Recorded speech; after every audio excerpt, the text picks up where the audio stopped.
મારું નામ રોહિત હીરામન બાગલે. આપણી દુકાન છે ડેપોના હમે ગોલ્ડન ચાય.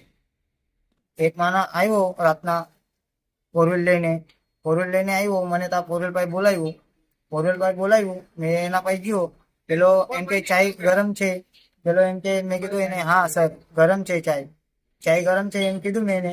પછી એ દુકાનમાં આવ્યો. દુકાનમાં અંદર આવીને સામાન વિમાન લઈ લીધું બધું. પછી મને પૂછવા લાગી ગયો, તમારા પાસે લાયસન્સ છે? મેં એને કીધું, સર અમારા લાયસન્સ પ્રોસેસમાં મોકલેલું છે.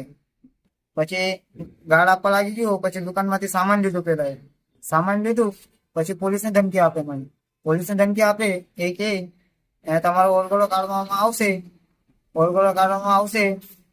ને પોલીસ સ્ટેશન બોલાવ્યું છે સવારે 12 વાગે. એને લીધું તો 460 રૂપિયાનો સામાન લીધેલો અને મને રિટર્ન આપેલા. એને પૈસા મને પાછા આપેલા. એ કેટલા આપેલા? એને 150 રૂપિયા આપેલા મને. એ વ્યક્તિ નવરંગ લક્ષીનો માલિક છે. મેં કસ્ટમર આવ્યો મારા પાસે. એ કે ભાઈ, મેં એને ફોટો બતાવ્યો પેલા ભાઈનો. એ મને કે પેલો કસ્ટમર મારો એમ કે આ તો નવરંગ લક્ષીનો માલિક છે એમ કીધું. એ લઈ ગયેલો એક પાણી બોટલ એક પહેલા લીધેલી 10 વાળી પીવા માટે. પછી એમ કે 2 કોફી બનાવો. એમ કે 50 રૂપિયાની 2 કોફી બનાવી. પછી 60 રૂપિયાની ચાય પાર્સલ કરી. 2 રજનીગંધાના શેક લીધા અને એક મિરાજ લીધેલું એક. એવું ટોટલ કરીને અને એક 20 વાળો પાણીનો બાટલો ને પૂરો આખું પેકેટ લઈ ગયેલો.